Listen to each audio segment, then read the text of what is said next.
নমস্কাৰ দিনটোৰ শিৰোনামলৈ আপোনাক স্বাগতম ষ্টুডিঅত মই জয়ন্ত মাধৱ গোস্বামী কৃষ্ণাৰ বাইকানত আৰক্ষী দুৰ্বৃত্তৰ গুলিয়াগুলিৰ ঘটনা এখন ৱেগনাৰ আৰু দুখন বাইকেৰে আহিছিল দুৰ্বৃত্তৰ দল আৰক্ষীয়ে ৰবলৈ নিৰ্দেশ দিছিল দলটোক কিন্তু আৰক্ষীলৈ লক্ষ্য কৰি গুলি চালনা কৰে দলটোৱে প্ৰত্যুত্তৰত আৰক্ষীয়ে গুলি চালনা কৰে ঘটনাস্থলীৰ পৰা পলাবলৈ সক্ষম হয় দুৰ্বৃত্তৰ দলটো জাল নোট সৰবৰাহেৰে জড়িত আছিল দলটো আৰক্ষীয়ে জব্দ কৰিবলৈ সক্ষম হয় দুখন বাইকসহ 3 লাখ নগদ টকা কৃষ্ণাৰ বাইকানত আৰক্ষী দুৰ্বৃত্তৰ গুলিয়াগুলিৰ ঘটনা এখন ৱেগনাৰ আৰু দুখন বাইকেৰে আহিছিল দুৰ্বৃত্তৰ দল আৰক্ষীয়ে ৰবলৈ নিৰ্দেশ দিছিল দলটোক কিন্তু আৰক্ষীৰ নিৰ্দেশলৈ লক্ষ্য নকৰি বৰং আৰক্ষীলৈ গুলি চালনা কৰিবলৈ ধৰে দলটোৱে প্ৰত্যুত্তৰত আৰক্ষীয়ে গুলি চালনা কৰে ঘটনাস্থলীৰ পৰা পলাবলৈ সক্ষম হয় দুৰ্বৃত্তৰ দলটো জাল নোট সৰবৰাহেৰে জড়িত আছিল এই দলটো আৰক্ষীয়ে ইতিমধ্যে জব্দ কৰে দুখন বাইকসহ 3 লাখ নগদ ধন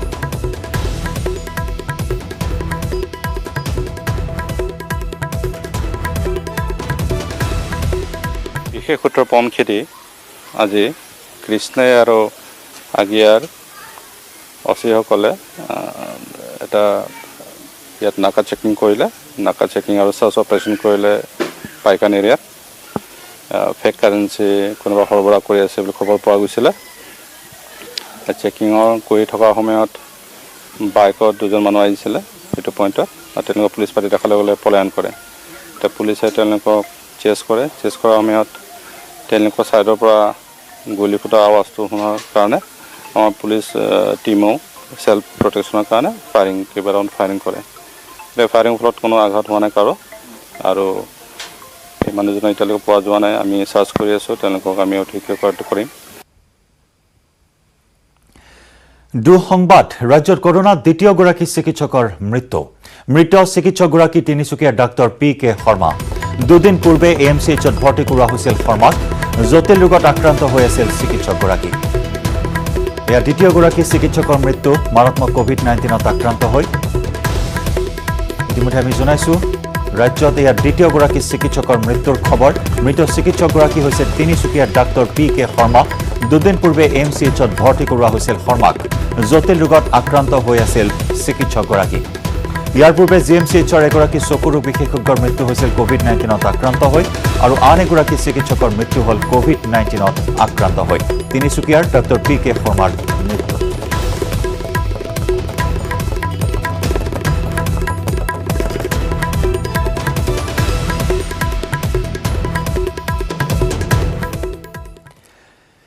বিধায়ক শিলাদিত্য দেৱৰ অৱসৰ ঘোষণাক ৰাজনৈতিক নাটক আখ্যা দিছে কংগ্ৰেছে প্ৰাক্তন মন্ত্ৰী সিদ্দিক আহমেদ আৰু যুৱ কংগ্ৰেছৰ সভাপতি কমৰুল ইছলামৰ অভিযোগ অসমৰ জ্বলন্ত সমস্যাত তল পেলাবলৈ নাটক কৰিছে শিলাদিত্যই বিজেপিৰ নাটক তেৰছ গোৱালাৰ পদত্যাগ পিছত তেৰছ গোৱালাৰ পদত্যাগ প্ৰত্যাহাৰ তাৰ পিছত শিলাদিত্য দেৱৰ বিধায়কৰ পৰা অৱসৰ ঘোষণা শাসকীয় দল বিজেপি বিধায়কৰ এই ঘোষণাক ৰাজনৈতিক নাটক আখ্যা দিছে বিৰোধী কংগ্ৰেছে কংগ্ৰেছৰ জ্যেষ্ঠ নেতা প্ৰাক্তন বৈদ্যুতিক মন্ত্ৰী সিদ্দিক আহমেদৰ মতে অসমৰ বিভিন্ন সমস্যাক তল পেলাবলৈ শিলাদিত্য দেৱে কৰিছে নাটক এটা নাটক শিলাদিত্য দেৱৰ ষ্টেটমেণ্টটো মই শুনিছোঁ যদি ৰেজিগনেশ্যন দিছে তেতিয়াহ'লে তেওঁলোক কিয় বিজেপিৰ লগত থাকিব লাগে কিয় তেওঁলোকে ছাপৰ্টটো উইথড্ৰ নকৰে গতিকে গোটেইটো এটা নাটক এতিয়া শিলাদিত্য দেৱে আকৌ নাটক কৰিছে তাৰমানে বৰ্তমান যিবিলাক ইছ্যু আছে এই যে কৰোণা লৈ যিটো বৰ্তমান অসমৰ যিটো পৰিস্থিতি ভাৰতবৰ্ষৰ যিটো পৰিস্থিতি যিটো ৰাজনীতি চলি আছে এই অখিল গগৈ লৈ যিটো ৰাজনীতি চলি আছে গোটেইখিনি পাহুৰাৰ কাৰণে এতিয়া আকৌ এটা নতুন নাটক ৰচনা হৈছে প্ৰথমে তেৰছ গোৱালা তাৰ পিছত শিলাদিত্য দেৱে কৰা ঘোষণাক গৰিহণা দিছে প্ৰদেশ যুৱ কংগ্ৰেছৰ সভাপতি কমৰুল ইছলাম চৌধুৰীয়ে অকল অসম বুলি নহয় ৰাষ্ট্ৰীয় প্ৰেক্ষাপটত যদি আপোনালোকে চায় যে যেতিয়াই বিজেপিৰ বিৰুদ্ধে যিকোনো ইছ্যু আহে সেই সময়খিনিত তেওঁলোকে ইছ্যুটো ডাইভাৰ্ট কৰিবৰ কাৰণে অলাগতিয়াল কিছুমান ইছ্যু তেওঁলোকে ডেভেলপ কৰে কৰোনাৰ এই বিপদৰ লগে লগে বাগজানৰ তৈলখাটৰ জুই নুমুৱাবলৈ সক্ষম নোহোৱা তথা কৃষক নেতা অখিল গগৈক দিয়া আতিশয্যৰ সময়ত বিজেপি বিধায়কৰ অৱসৰ ঘোষণা শাসকীয় দলটোৰ এজেণ্ডা আখ্যা বিৰোধী কংগ্ৰেছৰ এই সন্দৰ্ভত প্ৰতিক্ৰিয়া প্ৰকাশ কৰিছে প্ৰাক্তন মন্ত্ৰী তথা কংগ্ৰেছৰ বিধায়ক ৰকিবুল হুছেইনেও। কেমেৰা পাৰ্চন হিতেশ ডেকাৰ সৈতে বিপুল বৰ্মনৰ report, news 18 Assam north east.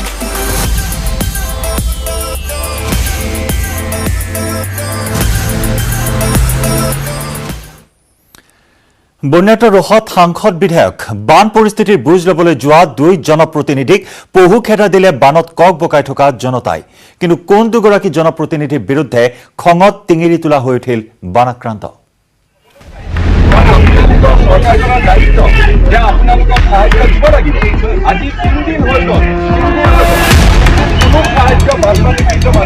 বান পৰিস্থিতি চাবলৈ গৈছে সাংসদ আৰু বিধায়কে।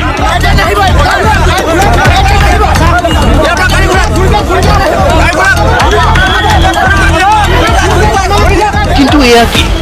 বান পৰিস্থিতি চাবলৈ গৈ চৰম উত্তেজনাৰ সন্মুখীন হ'ল সাংসদ প্ৰদ্যুৎ বৰদলৈ আৰু লাহৰীঘাট সমষ্টিৰ বিধায়ক নজৰুল ইছলাম। চাওক এই দৃশ্য। প্ৰদ্যুৎ বৰদলৈ আৰু নজৰুল ইছলামক ৰাইজৰ পহু খেদা।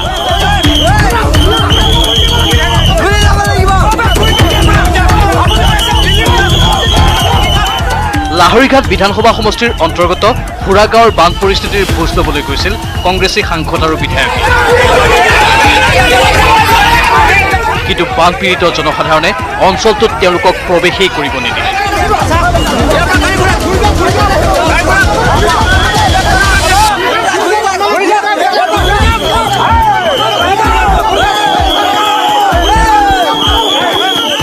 আৰক্ষীৰ সৈতেও খণ্ডযুদ্ধত লিপ্ত হ'ল উত্তেজিত ৰাইজ।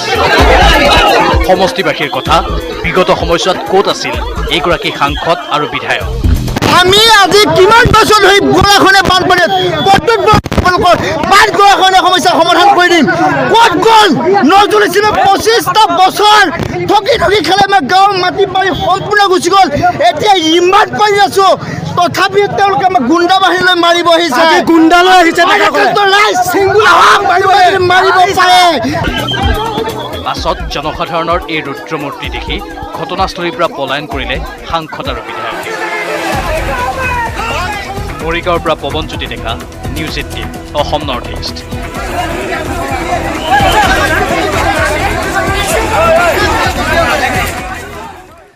মুখ্যমন্ত্ৰী সৰ্বানন্দ সোণোৱালৰ সৈতে একেখন মঞ্চতে বহিল এগৰাকী বিৰোধী বিধায়ক। বিজেপি চৰকাৰৰ বিৰুদ্ধে সদায় গৰজি থকা বিধায়কগৰাকীয়ে শাৰী মিলাই বহিল মুখ্যমন্ত্ৰীৰ সৈতে।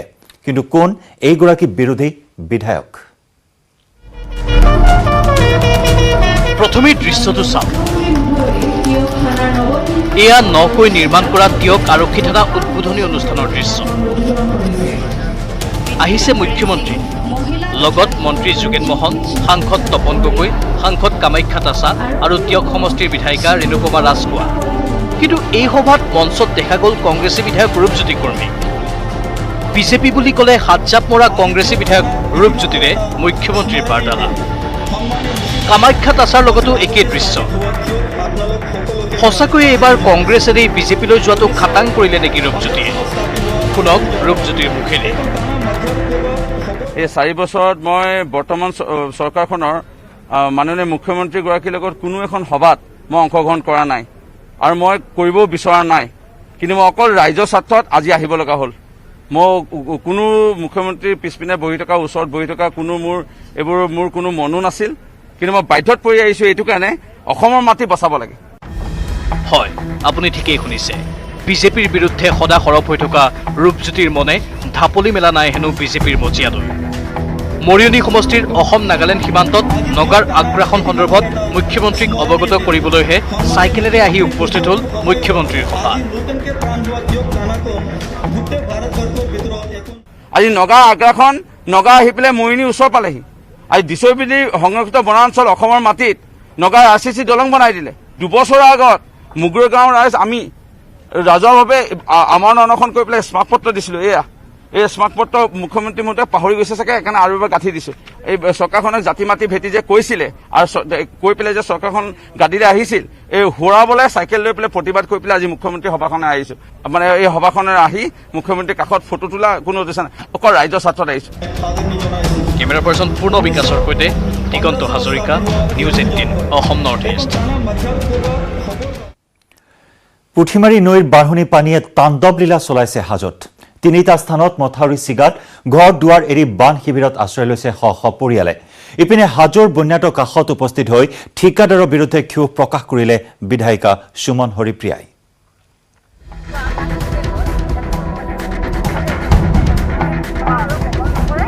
এইবাৰ বানাক্ৰান্তৰ কাষত থিয় দি হাজোৰ কংগ্ৰেছ নেতা দুলু আহমেদক সকিয়নি বিধায়িকা সুমন হৰিপ্ৰিয়া। বানপানীৰ সময়ত ৰাজনীতি নকৰিব, খালী হাতে নহয়, পাৰে যদি বানাক্ৰান্তক সহায় কৰক। যে মই এটা কথা কওঁ, হাজোত ৰাজনীতি কৰিবৰ কাৰণে নুসুমাব। হাজোত সস্তীয়া পলিটিক্স কৰিবৰ কাৰণে কোনো কংগ্ৰেছ নেতা হাজোত নুসুমাব। হাজোৰ ৰাইজে আপোনালোকক প্ৰত্যাখ্যান কৰিব, কাৰণ হাজোৰ বিপদৰ সময়ত যি থিয় হয় হাজোৰ ৰাইজে তেওঁক ভাল পায়। বিৰোধী নেতা আহিছে, কিন্তু বিৰোধী নেতা ৰাইজৰ মংগল কৰিবলৈ অহা নাই। যদি লগত যদি কিবা খোৱা পানীকে লৈ আনকচোন, এটা বটল পানী বটল এটাকে দিয়কচোন ৰাইজক, দিছে জানো? কথা বহুত থাকে যে ৰাইজৰ মংগলৰ কাৰণে অহা নে নিজৰ প্ৰচাৰৰ কাৰণে অহা। আমিতো ৰাইজৰ কাৰণে ভাবোঁ, আমিতো প্ৰচাৰৰ কাৰণেতো আমি কোনদিন কাম কৰা নাই। উল্লেখযোগ্য যে সোমবাৰে হাজোৰ বানাক্ৰান্ত অঞ্চল পৰিদৰ্শন কৰি কংগ্ৰেছ নেতা দুলু আহমেদে আক্ৰমণৰ লক্ষ্য কৰি লৈছিল সুমন হৰিপ্ৰিয়া। মথাউৰি নিৰ্মাণত দুৰ্নীতিৰ লগতে সুমনে কমিশ্যন খোৱাৰ অভিযোগ তুলিছিল দুলু আহমেদে। 80 কোটি টকাৰ মথাউৰি নিৰ্মাণ এটা খুব সহজ কথা নহয়, কাৰণ সেই 80 কোটি টকা বয় সাপেক্ষে ক'ত গ'ল, কেনেকুৱা টকা ৰিলিজ, ঠিকাদাৰ কোন আছিলে, বিধায়কৰ ভূমিকা কি আছিলে, এইবোৰ গোটেইবিলাক চাব লাগিব। সেই দুলু আহমেদক প্ৰত্যুত্তৰ দি সুমনে ক'লে, দিনত আহি এইবোৰ নেতাই টিভি কেমেৰাৰ সন্মুখত ৰাজনীতি কৰিব, নিশা শুই থাকিব। বেয়া লাগে কেতিয়াবা কংগ্ৰেছৰ এজন নেতা আহিব, দিনৰ পোহৰত আহিব, আহি পেলাই ৰাজনীতি কৰি গুচি যাব। এতিয়া বানপানীৰ সময়ত এতিয়া ৰাজনীতি কৰাৰ সময় নহয়। যেতিয়া মাথাউৰি চাই পেলাই আমি ঘূৰি আছিলোঁ, সেই মুহূৰ্তত দুলু আহমেদ ডাঙৰীয়া ক'ত আছে? আমি কৰ্ম কৰোঁ, আমি প্ৰেক্টিকেল কৰ্ম কৰোঁ, কিন্তু কিছুমানে আহি পেলাই ৰাজনীতি কৰে। এইটো বেয়া কথা। কিন্তু বানপানীক লৈ ৰাজনীতি কৰিলে আমাৰ মানুহে আপোনালোকক সোমাবলৈ নিদিব। কিন্তু ইয়াতে সেইসকল নেতা কিন্তু আমি সকীয়াই দিছোঁ। আজি কেমেৰাৰ আগত চৰকাৰক গালি পৰা, MLA ক গালি পৰা, সেইটো ৰাজনীতি নকয় নহয়। কাম কৰাটোহে ৰাজনীতি বুলি কয়। হাজোত পুঠিমাৰী নৈৰ পানীয়ে 3 স্থানত মথাউৰি ছিঙাৰ ফলত হাজোৰ বিস্তীৰ্ণ অঞ্চল এতিয়া পানীৰ তলত। হাহাকাৰ লাগিছে বানাক্ৰান্তৰ মাজত। নিৰাপদ ঠাই বিচাৰি হাহাকাৰ কৰা বানাক্ৰান্তৰ কাষত উপস্থিত হৈ জলসম্পদ বিভাগৰ ঠিকাদাৰৰ বিৰুদ্ধেও ক্ষোভ উজাৰি সুমনে ক'লে, হাজোত জলসম্পদ ঠিকাদাৰে লুটিলে কোটি কোটি টকা। নদীৰ বালিৰে মথাউৰি নিৰ্মাণৰ দুৰ্ভোগ ভুগিছে ৰাইজে। এতিয়া কথাটো হ'ল, ভাঙিবৰ কাৰণে হয়তো বালি মাটি ব্যৱহাৰ কৰিছিল নেকি ক'ৰবাত। এতিয়া ভঙাৰ পাছত মই এতিয়া ডিপাৰ্টমেণ্টক আৰু কিমান গালি পাৰিম? ডিপাৰ্টমেণ্টক গালি পাৰি হ'লে শেষ কৰিলোঁতো আপোনালোকৰ মিডিয়াত আজি 15 দিনমান আগত। এতিয়া ৰাইজক চাব লাগিব, এতিয়া ৰাইজৰ সুৰক্ষা চাব লাগিব, ৰাইজৰ খাদ্য বস্তু পাইছে নাই চাব লাগিব। আৰু এইকেইদিন পুৰা ৰাইজে যাতে কোনো অসুবিধা নাপায় খোৱা বোৱাত, সেইখিনি চাম আৰু এজ এ মাতৃ হিচাপে। কিন্তু প্ৰশ্ন হয়, বিধায়িকাগৰাকী কেৱল এতিয়া টিভি কেমেৰাৰ সন্মুখতেই সৰব নেকি? জলসম্পদ ঠিকাদাৰে লুটিপুটি খাইছে, কিন্তু বিধায়িকাগৰাকী তেওঁলোকৰ বিৰুদ্ধে ব্যৱস্থা গ্ৰহণ কৰাত কিয় বিফল? কিয় তেওঁ স্পষ্ট ৰূপত এই অভিযোগসমূহ ৰাজ্যৰ মুখ্যমন্ত্ৰীৰ কাষলৈ লৈ যাব নোৱাৰে? সঁচাকৈয়ে বিধায়িকা ৰূপে সুমন হৰিপ্ৰিয়া সফল হয়নে? হাজোৰ পৰা Dhiraj Das, news 18, Assam north east. দিনটোৰ শিৰোনামত ক্ষন্তেক সময়ৰ বাবে লৈছোঁ বিৰতি।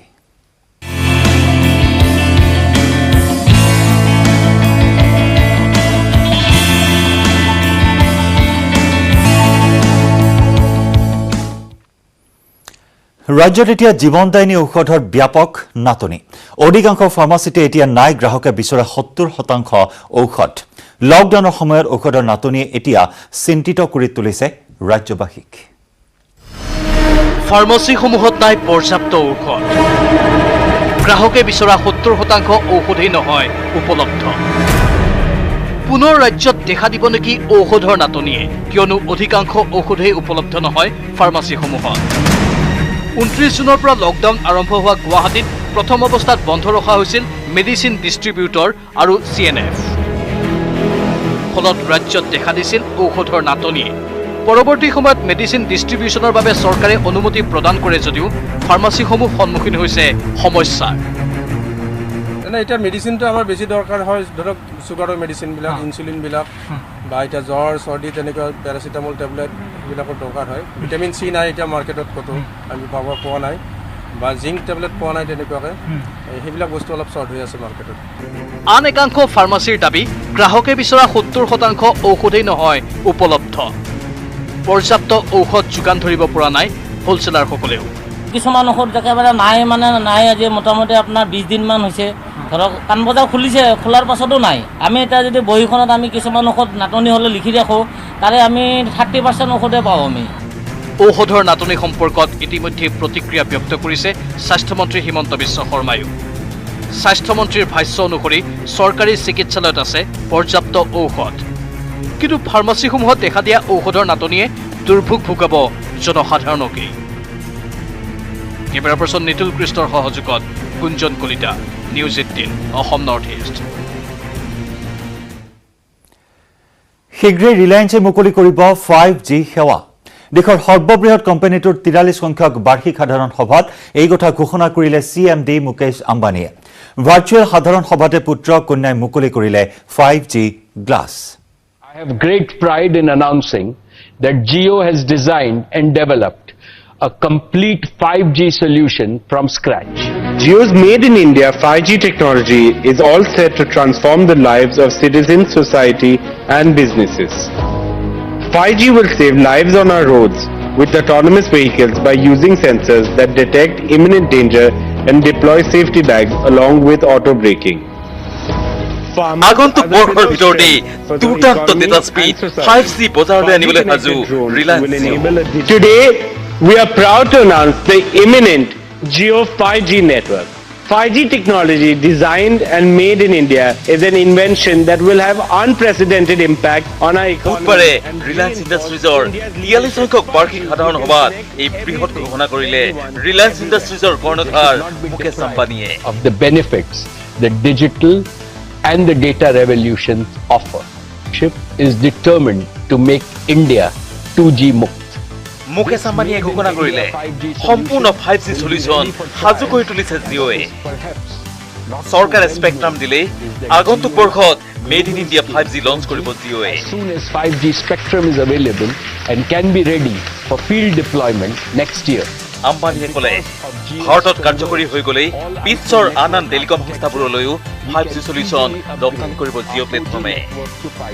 গৌৰৱেৰে সৈতে মুকেশ আম্বানীয়ে ঘোষণা কৰিলে এই সম্পূৰ্ণ 5G প্ৰক্ৰিয়াৰ যাৱতীয় কাম সাজু কৰি তুলিছে জিঅ' কৰ্মীসকলে। I have great pride in announcing that Jio has designed and developed a complete 5G solution from scratch. This will enable us to launch a world-class 5G service in India using 100% homegrown technology and solution. This made in India 5G solution will be ready for trials as soon as 5G spectrum is available and can be ready for field deployment next year. And because of Jio's converged all IP network architecture, we can easily upgrade our 4G network to 5G. Once Jio's 5G solution is proven at India scale, Jio platforms would be well positioned to be an exporter of 5G solutions to other telecom operators globally as a complete managed service. I dedicate Jio's 5G solution to our Prime Minister, Shri Narendra Modi's highly motivating vision of Atmanirbhar Bharat. ইয়াৰ লগতে জিঅ'য়ে যৌথভাৱে অতি সস্তাতেই 5G smartphone তৈয়াৰ কৰিব। India solutions to the rest of the world. বৰ্তমানৰ দামতকৈও নতুন 5G phone হ'ব অত্যন্ত সস্তা। 5G will help in upskilling our large manufacturing workforce, creating more jobs and boosting the engines of growth for the Indian economy.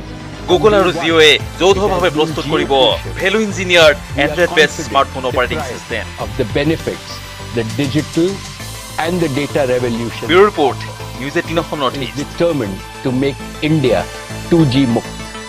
On this occasion, we have with us a special guest.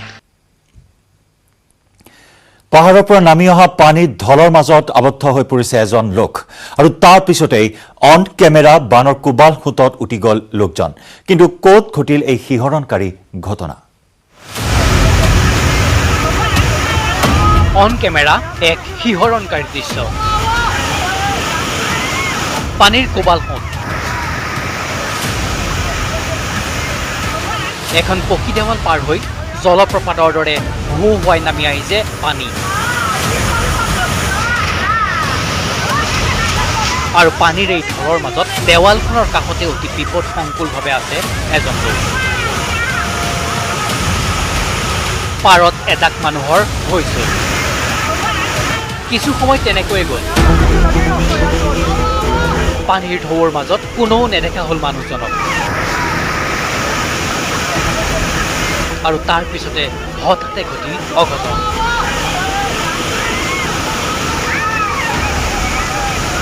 কোবাল ফুটে উটুৱাই লৈ গ'ল মানুহজনক পাৰৰ মানুহবোৰে চাই থকাতে থাকিল পানীৰ ঢলে মানুহজনক উটুৱাই নি ক'ৰবাত পোৱালেগৈ ভাৰত ভূটান সীমান্তৰ দৰঙাগিৰিৰ দৃশ্য এয়া দৰঙা নৈৰ মাজতে আছে ভাৰত ভূটান সীমা নিৰ্দেশ কৰা এইখন পকী দেৱাল দৰঙা নদীৰে ভূটানৰ পৰা উটি অহা কাঠ ধৰে স্থানীয় লোকে কাঠ ধৰিবলৈকে সীমান্ত দেৱালখনৰ কাষতে আছিল এইজন লোক কিন্তু হঠাতে দৰঙা নৈৰে আহিল পানীৰ ঢল লোকজনে কিবা তলকিব পৰাৰ আগতেই বিপদজনকভাৱে বন্দী হৈ পৰিল দৰঙাৰ প্ৰবল সোঁতৰ মাজত আৰু দৰঙাৰে বৈ অহা এটা কাঠৰ টুকুৰাই সংঘটিত কৰিলে অঘটনটো কাঠ ধৰিবলৈ গৈ কাঠৰ টুকুৰাৰ জোৰতে লোকজন উটি গ'ল দৰঙাৰ কোবাল ফুটত স্থানীয় লোকৰ মাজত হাহাকাৰ কিন্তু তলকিব পৰাৰ আগতেই লোকজনক উটুৱাই নিলে বহু দূৰলৈ কিছু দূৰ উটুৱাই নিয়াৰ পিছত মূৰ্মূৰ্ষ অৱস্থাত স্থানীয় লোকে উদ্ধাৰ কৰিলে লোকজনক দৰঙাৰ ভয়ংকৰ ৰূপ বন্দী হ'ল কেমেৰা মুছলপুৰৰ পৰা Manohar Rajbongshi news 18 Assam north east বানত বিধ্বস্ত বিশ্ব ঐতিহ্য ক্ষেত্ৰ কাজিৰঙা ৰাষ্ট্ৰীয় উদ্যান বানৰ কবলত পৰি উদ্যানখনত এতিয়ালৈ মৃত্যু হৈছে 51টা বন্যপ্ৰাণীৰ কাজিৰঙা ব্যাঘ্ৰ প্ৰকল্পৰ অন্তৰ্গত কাজিৰঙা ৰাষ্ট্ৰীয় উদ্যানৰ 100% এলেকা এতিয়া জলমগ্ন বানত দিশহাৰা হৈ পৰিছে উদ্যানখনৰ বন্যপ্ৰাণী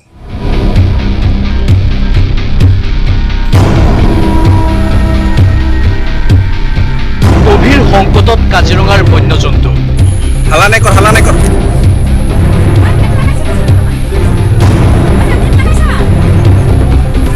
দিক বিদিক হেৰুৱাই ৰাষ্ট্ৰীয় উদ্যানৰ বন্যজন্তু ওলাই আহিছে জনাঞ্চললৈ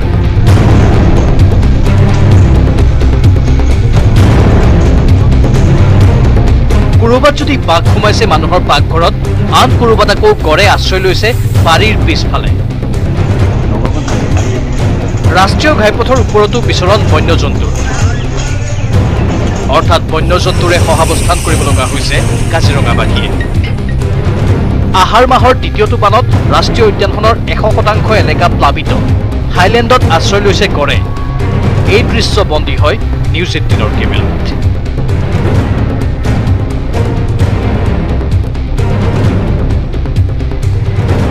ইফালে কাজিৰঙাৰ দাঁতিকাষৰীয়া বাঘমাৰীত পাকঘৰত সোমাল বাঘ প্ৰবীণ বৰা নামৰ লোকজনৰ ঘৰৰ পাকঘৰত আশ্ৰয় এটা ঢেকীয়াপতীয়া বাঘৰ বানত ককবকাই আশ্ৰয় বিচাৰি জনাঞ্চলত অৱস্থান বাঘটোৰ মঙলবাৰে নিশা গৃহস্থই বাঘটো প্ৰত্যক্ষ কৰি বন বিভাগক অৱগত কৰে নিশাই বাসগৃহ এৰি অন্য স্থানত আশ্ৰয় গ্ৰহণ কৰে গৃহস্থ মই পাকঘৰৰ দুৱাৰখন আমাৰ খোলা আছিল বানপানী হোৱাৰ কাৰণে তো মই 3 ফুট ডিফাৰেঞ্চত মানে প্ৰত্যক্ষ কৰোঁ যে বাঘটো তাত বহি আছে বহি পেলাই সিফালমুখে বহি থকাৰ কাৰণে মই লগে লগে দুৱাৰ বন্ধ কৰি আকৌ ঘৰত সোমাই পিছত আমাৰ চিভিল এছ ডি অ' আৰু আমাৰ ডাইৰেক্টৰ মহোদয়ে ক'লে যে আপোনালোকে ঘৰটো এৰি দিয়ক ঘৰৰ পৰা ওলাই দিয়ক কাৰণ ৰাতি তাত বিপদজনক হ'ব আজি ট্ৰেংকুলাইজ কৰি পেলাই বাঘটো ধৰা হৈছে এইটো প্ৰায় 2 বছৰৰ তলৰ পৰা হ'ব এতিয়া আমি CWRC বৰজুৰি তালৈ ল'ব তাতে প্ৰাথমিক ট্ৰিটমেণ্ট কৰিব সুস্থ হ'লে আমি সিদ্ধান্ত ল'ম এইটো নেচাৰেলি ৰিলিজ কৰি দিবৰ কাৰণে কাজিৰঙা ৰাষ্ট্ৰীয় উদ্যানত ইতিমধ্যেই বানৰ কবলত পৰি এই পৰ্যন্ত 51টা বন্যপ্ৰাণীৰ মৃত্যু হৈছে উদ্ধাৰ কৰা হৈছে 120টা বন্যজন্তু বানত ক্ষতিগ্ৰস্ত হৈছে 173টা বন শিবিৰ কাজিৰঙাৰ পৰা বিতুপন বৰা আৰু কলিয়াবৰৰ পৰা Dibakar Das news 18 Assam north east অৱশেষত বুধবাৰে বিয়লি অন্ত পৰিলে এক শ্বাসৰুদ্ধকৰ পৰিস্থিতিৰ কাজিৰঙা ৰাষ্ট্ৰীয় উদ্যান আৰু ব্যাঘ্ৰ প্ৰকল্পৰ দাঁতি কাষৰীয়া দেওপানীৰ ৩৭ নম্বৰ ৰাষ্ট্ৰীয় ঘাইপথৰ কাষৰ প্ৰবীণ বৰাৰ পাকঘৰত মঙলবাৰে নিশাৰে পৰা আশ্ৰয় লৈ আছিল এটা প্ৰকাণ্ড ঢেকীয়াপতীয়া বাঘে বুধবাৰে পুৱাৰে পৰা উদ্যান কৰ্তৃপক্ষ CWRC আৰু জখলাবন্ধ আৰক্ষী ব্যস্ত হৈছিল বাঘটোৰ উদ্ধাৰ অভিযানত বাঘটোৱে অৱস্থান লোৱা স্থানৰ ওচৰ চুবুৰীয়া ৰাইজৰ হানি বিঘিনি নোহোৱাকৈ বাঘটো উদ্ধাৰৰ চেষ্টা চলাই সংশ্লিষ্ট কৰ্তৃপক্ষই প্ৰথমে প্ৰবীণ বৰাৰ বাসগৃহৰ টিনত উঠি বাঘটোৱে অৱস্থান কৰা পাকঘৰত ফটকা ফুটাই বাঘটো খেদি পঠিয়াবলৈ চেষ্টা কৰে বন বিভাগে আৰু সেই চেষ্টা বিফল হোৱাৰ পাছত বাঘটোক ট্ৰেংকুলাইজ কৰে CWRCৰ চিকিৎসকৰ দলটোৱে তাৰ পিছতেই অচেতন অৱস্থাত উদ্ধাৰ কৰা হয় বাঘটোক বুধবাৰে বিয়লি প্ৰায় 3 বজাত উদ্ধাৰ কৰা হয় 2 বছৰীয়া বাঘটোক পৰৱৰ্তী সময়ত বাঘটো উদ্ধাৰ কৰি লৈ যোৱা হয় পানবাৰীস্থিত CWRCলৈ সুস্থ হলেই ৰাষ্ট্ৰীয় উদ্যান কৰ্তৃপক্ষই বনাঞ্চলত মুকলি কৰি দিব বাঘটো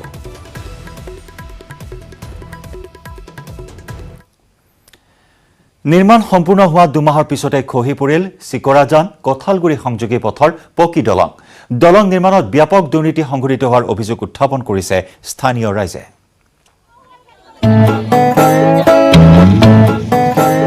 দলং আছে কামত নাই দলংখন সজা হৈছিল টকা খৰচ কৰি সজা হৈছিল RCC ব্ৰিজ পিছে নামতহে হ'ল দলং কামত নহ'ল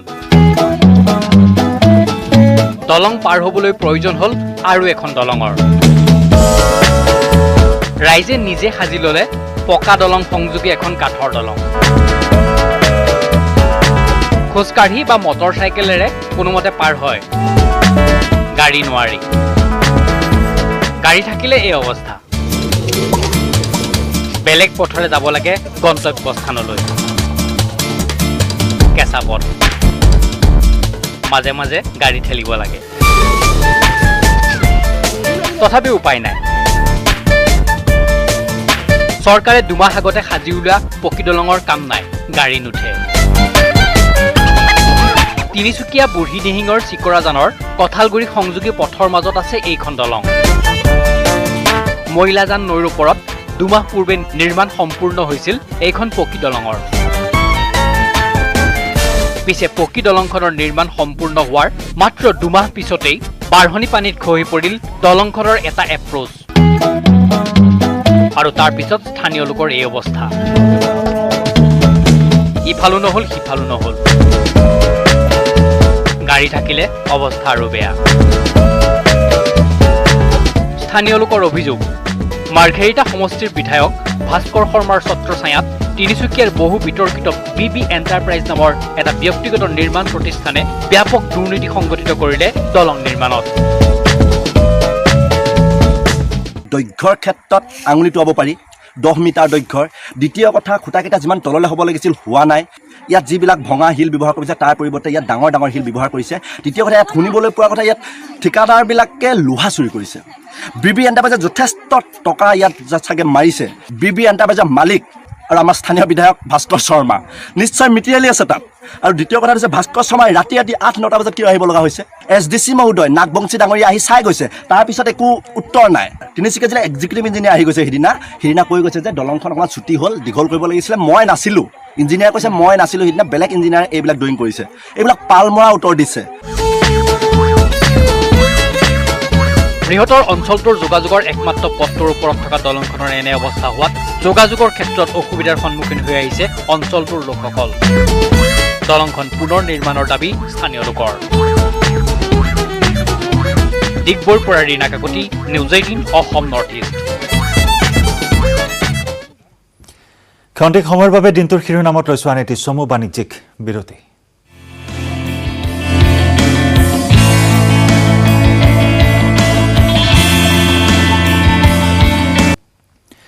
জিঅ' প্লেটফৰ্মৰ লগত সাঙুৰ খালে গুগল জিঅ' প্লেটফৰ্মত গুগলে বিনিয়োগ কৰিব 33.737 কোটি টকা জিঅ'ত গুগলৰ থাকিব 7.73% অংশীদাৰিত্ব ৰিলায়েন্স ইণ্ডাষ্ট্ৰিজৰ 43 সংখ্যক বাৰ্ষিক সাধাৰণ সভাত CMD মুকেশ আম্বানীয়ে সদৰি কৰিলে এই তথ্য Ladies and gentlemen, good afternoon. This meeting is held through video conferencing. জিঅ'ত ধন বিনিয়োগ কৰিলে গুগলে গুগলে জিঅ'ত বিনিয়োগ কৰিলে ৩৩,৭৩৭ কোটি টকা। Google to be Reliance industries লিমিটেডৰ প্ৰথমখন ভাৰ্চুৱেল বাৰ্ষিক সাধাৰণ সভাত ঘোষণা কৰিলে দেশৰ বৃহৎ ব্যৱসায়িক প্ৰতিষ্ঠানটোৰ চেয়াৰমেন মুকেশ আম্বানীয়ে। As we end our current cycle of capital raising, we are delighted to welcome another strategic partner into Jio, a company that needs no introduction because it is a household name in India and globally, a company that has pioneered the search engine and operating systems that are used across the world. Let me welcome Google to be our strategic partner in Jio platforms. Today, we have signed a binding partnership and an investment agreement with Google. Mukesh আম্বানীয়ে ঘোষণা কৰিলে জিঅ'ত গুগলে কিনিছে 7.73% share. 4.36 lakh কোটি টকাৰ দৰত জিঅ' প্লেটফৰ্মৰ equity share কিনিছে গুগলে। Google will invest 33,737 crores for a 7.7% stake in Jio platforms. This transaction is subject to regulatory and other customary approvals.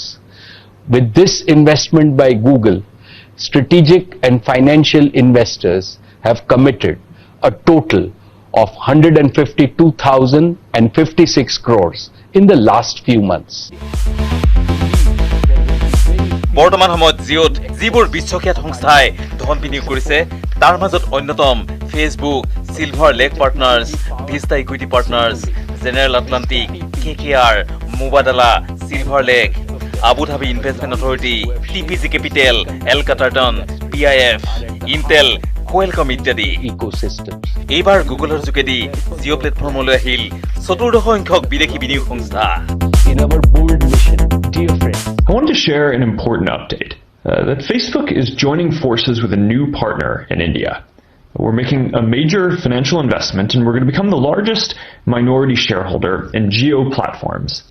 But more than that, we're also committing to work together on some critical projects that we think are going to open up a lot of opportunities for commerce in India. Now, India is a special place for us. It's home to the largest communities around the world on Facebook and WhatsApp, and there are a lot of talented entrepreneurs. And it's also in the middle of a major digital transformation that's being led by organizations like Jio that over the last 4 years have worked to get hundreds of millions of Indians onto the internet.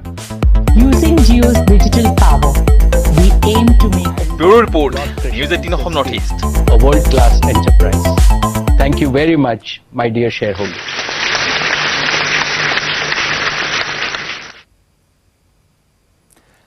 Corona ভাইৰাছৰ vaccine প্ৰস্তুত হলে দেশৰ প্ৰান্তে প্ৰান্তে পঠিওৱাৰ ক্ষেত্ৰত আগভাগ ল'ব ৰিলায়েন্স ফাউণ্ডেশ্যনে।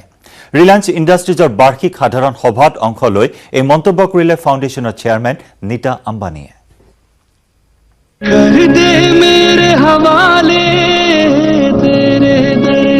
सारे सीने से लगा लूं उनको मैं तेरे आंसू मैं चुरा लूं पलकों पे मैं सजा लूं झुकने न देंगे सर कभी तेरा जीता रहे मेरा इंडिया जीता रहे मेरा इंडिया। কৰোনাৰ ভেকচিন যাতে দেশৰ প্ৰতিটো কোণলৈকে গৈ পায় তাৰ বাবে নিশ্চিত কৰিব Reliance ফাউণ্ডেশ্যনে। Friends, the war against coronavirus is far from over. এই কথা ঘোষণা কৰিলে ৰিলায়েন্স ফাউণ্ডেশ্যনৰ চেয়াৰপাৰচন নীতা আম্বানীয়ে। And I can assure you, as soon as the corona vaccine becomes available, we will volunteer by using the same digital distribution and supply chain to ensure that the vaccine reaches every nook and corner of our country. For Mukesh and me, being of service to our nation has given us a deep sense of satisfaction. We are so proud of our Reliance family's contribution to India's fight against the COVID-19 pandemic. তেওঁ ক'লে mission অন্ন সেৱাৰ যোগেদি দেশৰ খাতি খোৱা 5 কোটি দুখীয়া লোকৰ মুখত অন্ন তুলি দিবলৈ সক্ষম হৈছে ৰিলায়েন্স ফাউণ্ডেশ্যনে। तुझ पे आँच ना आए तू हरदम मुस्काए कर दूंगा मैं कुर्बान खुद को ऐ माँ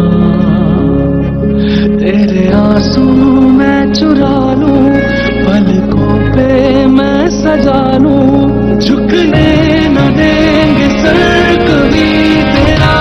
কৰোনা ভাইৰাছৰ সংক্ৰমণৰ মাজতে ৰিলায়েন্স ইণ্ডাষ্ট্ৰিজ লিমিটেডৰ প্ৰথমখন ভাৰ্চুৱেল বাৰ্ষিক সাধাৰণ সভাত বক্তব্য ৰাখিলে ৰিলায়েন্স ফাউণ্ডেশ্যনৰ চেয়াৰপাৰ্চন নীতা আম্বানীয়ে।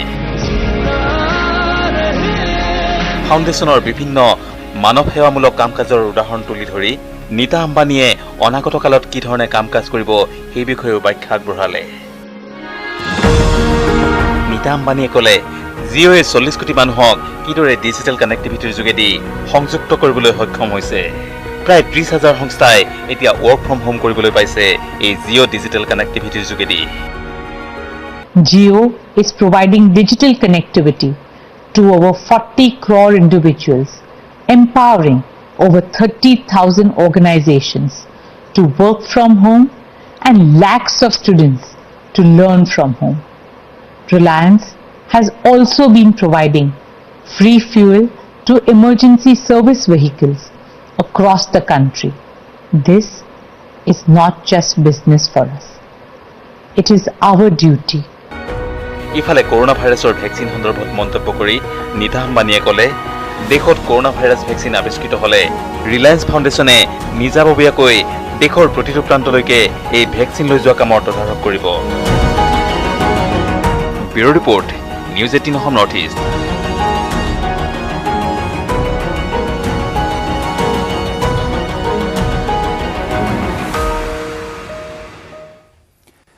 দিনটোৰ শিৰোনামৰ শেষ অংশলৈ যোৱাৰ পূৰ্বে লৈ চোৱা নেতি চমু বাণিজ্যিক বিৰতি।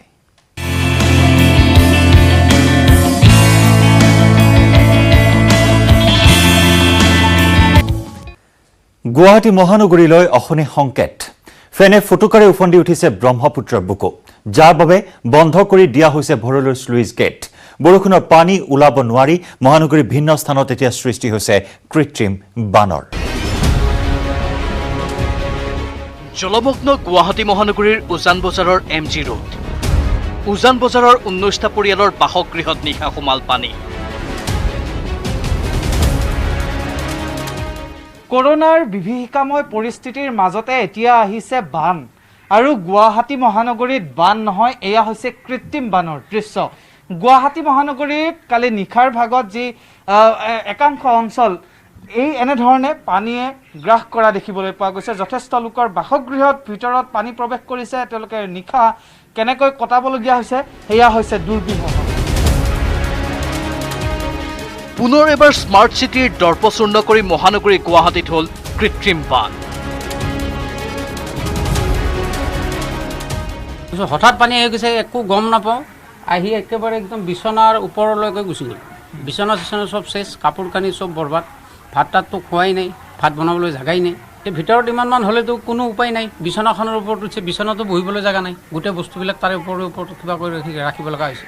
প্ৰত্যেক বছৰে এনেকুৱাই হয়, বান আহে, আমাক আহি ইলেকশ্যনৰ সময়ত প্ৰতিশ্ৰুতি দি হ'ব কৰি দিম, কিন্তু ইমান ড্ৰেইনবোৰ জাম হৈ আছে, পানী যাব নোৱাৰে।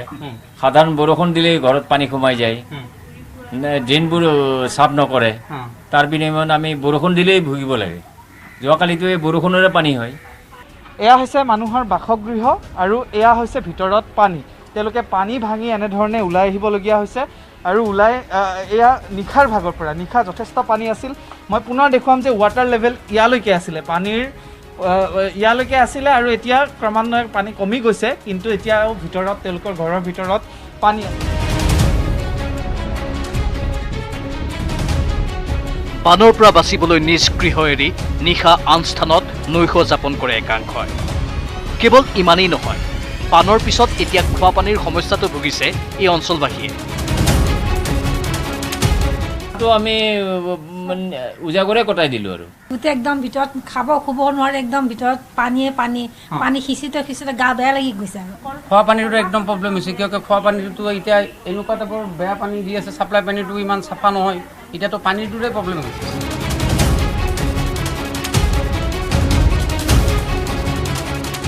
ইতিমধ্যে বিপদসীমা অতিক্ৰম কৰা ব্ৰহ্মপুত্ৰৰ জলপৃষ্ঠয়ো বৃদ্ধি কৰিছে জনসাধাৰণৰ চিন্তা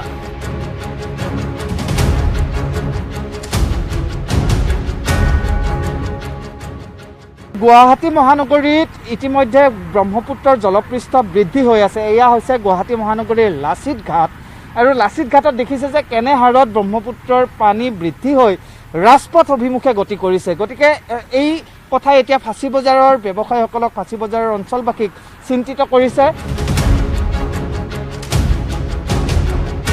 সম্পূৰ্ণ জলমগ্ন মহানগৰীৰ লাচিত ঘাট ব্ৰহ্মপুত্ৰৰ পানীয়ে বুৰালে লাচিত ঘাটৰ এই ৱাকিং জোন ব্ৰহ্মপুত্ৰৰ পানী যেনেকৈ বাঢ়ি আছে আমাৰ ৰাজপথটো ডুবি যাব নেকি সেইটো কাৰণে আমালোকে সকলো আমাৰ ফেঞ্চি বজাৰৰ মানুহ সকলো ব্যৱসায়ীয়ে চিন্তাত পৰি গ'ল ব্ৰহ্মপুত্ৰ উফন্দি উঠাৰ ফলত এতিয়া বন্ধ কৰি দিয়া হৈছে ভৰলুৰ স্লুইচ গেট ফলত বৰষুণৰ পানী ওলাব নোৱাৰি মহানগৰীৰ কেইবাটাও স্থানত সৃষ্টি হৈছে কৃত্ৰিম বাঁধ যদি ব্ৰহ্মপুত্ৰৰ পানীও এনেদৰে অপৰিৱৰ্তিত হৈ ৰয় বা যদি জলপৃষ্ঠ বৃদ্ধি হয় তেন্তে মহানগৰীলৈ আহিব অশনি সংকেত কেমেৰা পাৰ্চন নিতুল কৃষ্ণৰ সহযোগত Kunjan Kalita news 18 Assam north east Arunachal প্ৰদেশৰ লংডিঙত 6 NSCN IMৰ সশস্ত্ৰ গেৰিলাক নিৰাপত্তাৰক্ষীয়ে হত্যা কৰাক লৈ এতিয়া তীব্ৰ ভীষণ ক্ষুব্ধ নগা সশস্ত্ৰ বিদ্ৰোহী সংগঠনটো এইবাৰ ভাৰত চৰকাৰক এসপ্তাহৰ সময়সীমা বান্ধি দি ভাবুকি দিলে NSCN IMে ভীষণ খং NSCN IMৰ টিকপিটিক হেৰুৱাই পেলাইছে NSCN IMে বিগত 11 জুলাইত ম্যানমাৰ সীমান্তৱৰ্তী অৰুণাচল প্ৰদেশৰ এই স্থানতেই সংঘটিত হৈছিল এক ভয়ংকৰ এনকাউণ্টাৰ এই ভয়ংকৰ সংঘৰ্ষত আসাম ৰাইফলছ আৰু অৰুণাচল আৰক্ষীৰ গুলীত নিহত হৈছিল 6 সশস্ত্ৰ NSCN IMৰ গেৰিলা ঘটনাস্থলীৰ পৰা উদ্ধাৰ কৰিছিল অত্যাধুনিক মাৰণাস্ত্ৰ 11 জুলাইৰ এই ভয়ংকৰ সংঘৰ্ষৰ পিছতেই 1997 চনৰ পৰা যুদ্ধবিৰতিত থকা NSCN IM ক্ষুব্ধ হৈ উঠিছে কঠোৰ ভাষাৰে সমালোচনা কৰিছে ভাৰত চৰকাৰক কেৱল সমালোচনা কৰিয়ে ৰৈ যোৱা নাই NSCN IM ভাৰত চৰকাৰক দিলে এসপ্তাহৰ সময়সীমা নগা সশস্ত্ৰ বিদ্ৰোহী সংগঠন থুইংগালেং মুইভা নেতৃত্বাধীন NSCN IMে ভাৰত চৰকাৰক কঠোৰ ভাষাৰে সমালোচনা কৰি এসপ্তাহৰ সময়সীমা বান্ধি দিলে কেৱল সমালোচনাতেই ৰৈ যোৱা নাই NSCN IM এইবাৰ দিলে এসপ্তাহৰ সময়সীমা ভাৰত চৰকাৰক এসপ্তাহৰ সময়সীমা বান্ধি দিলে থুইংগালেং মুইভা নেতৃত্বাধীন NSCN IMে NSCN IMৰ প্ৰশ্ন অৰুণাচলৰ নগা অধ্যুষিত অঞ্চল কি যুদ্ধবিৰতিত নপৰে নগা অধ্যুষিত অঞ্চল মানে কি যুদ্ধবিৰতিৰ পৰিসীমা নহয় এই প্ৰশ্নৰ অৱতাৰণা কৰি ভাৰত চৰকাৰক নগা বিদ্ৰোহী সংগঠনটোৱে বান্ধি দিলে এসপ্তাহৰ সময়সীমা এসপ্তাহৰ ভিতৰত লিখিতভাৱে ভাৰত চৰকাৰে NSCN IMক দিব লাগিব লিখিত স্পষ্টীকৰণ অন্যথা সন্মুখীন হ'ব লাগিব ভীষণ পৰিস্থিতিৰ চকুৰীয়া নহ'ব NSCN IM NSCN IMৰ এই ভাবুকিৰ মাজতেই মঙলবাৰে মধ্যস্থতাকাৰী RN ৰবিয়ে 6টা বিদ্ৰোহী গোটৰ উমৈহতীয়া মঞ্চ NNPGSৰে এক বৈঠকত মিলিত হয় প্ৰাপ্ত তথ্যমতে NNPGSৰে চুক্তিত স্বাক্ষৰ কৰিবলৈ সাজু হৈছে RN ৰবি বিজু কুমাৰ ডেকাৰ report news 18 Assam north east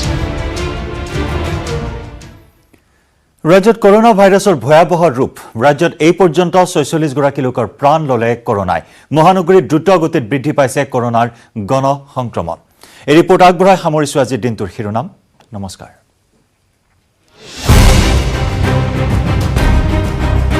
ৰাজ্যত কৰোনা ভাইৰাছৰ ভয়াবহ ৰূপ এই পৰ্যন্ত কৰোনাত আক্ৰান্ত হৈছে 18664 গৰাকী মহানগৰীতো দ্ৰুতগতিত বৃদ্ধি কৰোনাৰ গণ সংক্ৰমণ মহানগৰীত বৰ্তমানলৈকে 7728 গৰাকী আক্ৰান্ত হৈছে কৰোনাত ৰাজ্যত এই পৰ্যন্ত কৰোনাত মৃত্যু হৈছে 46 গৰাকী লোকৰ। সুস্থ হৈ ঘৰলৈ উভতিছে 12,173 গৰাকী। এতিয়াও চিকিৎসাধীন হৈ আছে 6,444 গৰাকী লোক। উত্তৰ গুৱাহাটীত মৃত্যু হীৰাদেৱী নামৰ এগৰাকী মহিলাৰ।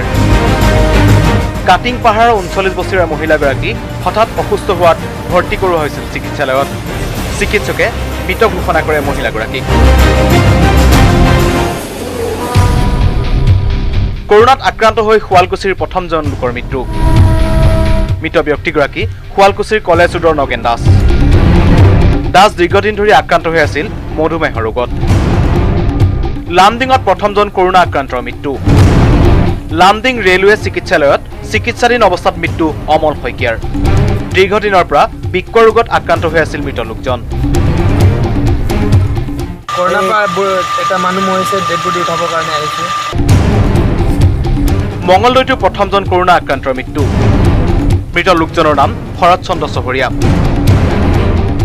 যোৱাকালি যি দুৰ্ভাগ্যজনকভাৱে শৰৎ চন্দ্ৰ চহৰীয়া দেৱৰ মৃত্যু ঘটিছিলে, তেখেতৰ আমি শেষ কৃত্য সম্পন্ন কৰিছোঁ। তেওঁৰ পুত্ৰ ইয়াত উপস্থিত আছে আৰু জিলা প্ৰশাসনৰ তৰফৰ পৰা আমাৰ জিলাৰ আৰক্ষী অধীক্ষক। তিনিচুকীয়াতো ভয়াৱহ ৰূপ লৈছে কৰোনাই। বৰ্তমানলৈকে 372 গৰাকী লোক আক্ৰান্ত হৈছে কৰোনাত। শেহতীয়াকৈ তিনিচুকীয়াৰ ডেইলি বজাৰক কণ্টেইনমেণ্ট জোন ঘোষণা কৰা হৈছে। यहाँ कोरोना वायरस का संक्रमण फैला है, तो प्रशासन तथा सरकार को ये देखना चाहिए कि एक बार और लॉकडाउन कर दिया जाए यहाँ, क्योंकि यहाँ कम्युनिटी ट्रांसमिशन के केस ज़्यादा मिल रहे हैं। ডিব্ৰুগড়ত কৰোনা ভাইৰাছে ভয়াৱহ ৰূপ ধাৰণ কৰাৰ সময়তে নাৰ্ছৰ প্ৰতিবাদ।